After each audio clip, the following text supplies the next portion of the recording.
بسم الله الرحمن الرحیم. نن چې محترمو زمونږ کې موضوع ډیره زیاته عجیبه او ډیره زیاته بل شانتي ده.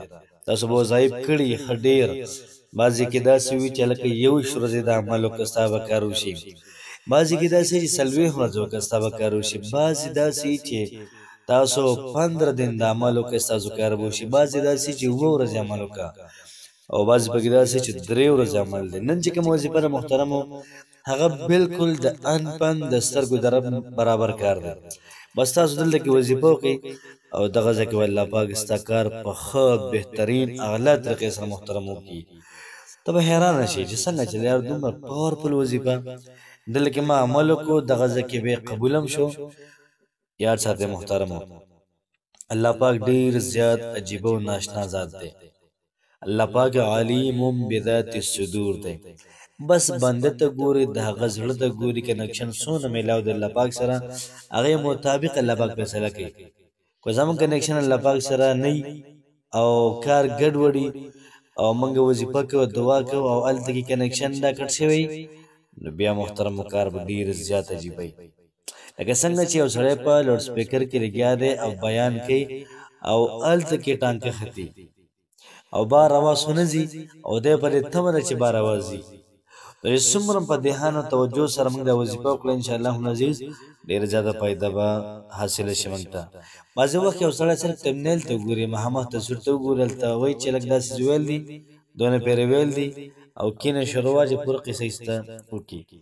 او بیا بعضې وخت کې کسان تپوس کوي چې داسې څو پېرې ویل دي، نو پوره ویډیو دا کتل ځکه پکار دی چې د هغې په هر څیز خپل حساب کتاب دی، څونه پېرې ویل دي، څه ویل دي، په کوم ټایم کې ویل دي، هغې لپاره شرایط شته نشته دی، په کوم ځای کې ویل دي، دا تمام اشیا محترمو دا نوټ کول دا پکار دي. نن چې کومه وظیفه ده ډېره زیاته عظیم شان او ډېره زیاته بهترینه ده. د الله پاک یو نوم دی، یا مجیبو، یا مجیب، اے سوال قبلون کیا، دعا قبلون کیا. وَإِذَا سَأَلَكَ عِبَادِي عَنِّي فَإِنِّي قَرِيبٌ اجیب دعوت الداع اذا دعان. اجیب ز قبلوم، مجیب قبلون کې موږ چې کله دعا کوو الله پاک قبلوي، مجیب ذات د قبلون کې. چې کله ته وظیفه کې او ستاسو حاجت دې پوره کېږي نه د رښتې مسله ده نه کېږي نه حل کېږي، یا مجیبو د هغې وظیفه وکړه د ماسوتن د مانځه نه بعد انشاءالله عزیز د رښتې کار به دې په ان پن کې وشي. کاروبار مسله ده یا مجیب د ماسوتن د مانځه نه بعد ووایه، بلکل په سکون سره یکسوی سره په هغه ځای کې ووایه چې څوک نه وي، داسې ځای کې شروع کړه چې څوک هملته نه وي. یا مجیب د ماسوتن د مانځه نه بعد. او بیا چې کله یو غلطي موږ بل هم کوو، یا مجیب یا مجیب یا مجیب یا مجیب یا مجیب، په دې ترتیب باندې وظیفه کول نه پکار او نه قبلیږي.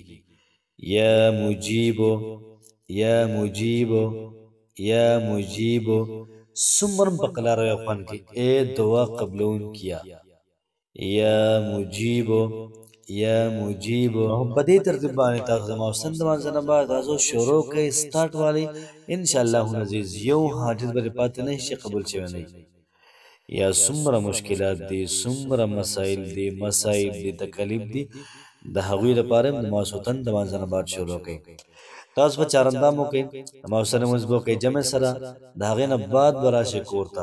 کوم چې زنانه دي چارندام به وکړي او د ماسوتن لمونځ به کور کې وکړي او بیا د هغې نه بعد په یکسوی سره یو ځای کې به کښېني، بلکل څوک پکې نه وي. یا مجیبو 1000 پېرې ښه په ارام 1 ګنټه کې ویله کېږي، تجربات پکې شته.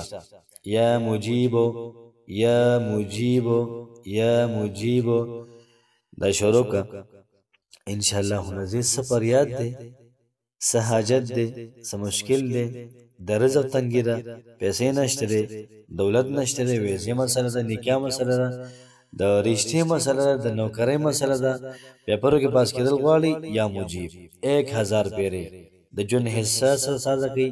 هر کار به الله پاک ستاسو په خوښه ستاسو منشا مطابق څنګه هم ته غواړئ هغه شان به کېږي. یا مجیبو یا مجیبو مخکې وروسته ته 21 پېرې درود شریف او د هغې نه بعد یا مجیبو شروع کړئ انشاءالله العزیز ډېره زیاته فایده به وکړي.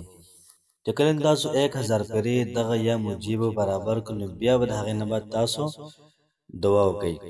یوې شپې مخکې وروسته درود شریف او یا مجیبو 1000 پیرې دعا به وکړئ. ټول کمال ستاسو په دعا کې دی او بیا ټول کمال په وظیفه کې دی. وظیفه په اخلاص وکړئ او سره دعا هم په اخلاص باندې. چې څومره پکې اخلاص یې دومره د قبولیت دروازې وزر کېږي. څومره ستاسو امید په الله پاک باندې وظیفه چې کله کې دا ته ګورم چې دا 1000 برابري کې دا ټایم ډېر دی او خو دې خو دې نه هغې ته مه ګوره، صرف دې خوا دې ته ګوره. دې ته چېر څنګه چل دی دا به څنګه الله پاک قبول کړي. بس په سر باندې یو علم الله په قلار یاله انشاءالله العزیز د قبولیت ګړۍ دی الله پاک به لازمي قبلوي. کوشش وکړئ وظیفه په خپله مو کې ملګرو سره هم شیر کړئ. الله پاک هم خوشحاله آباد ساته. السلام علیکم ورحمة الله وبرکاته.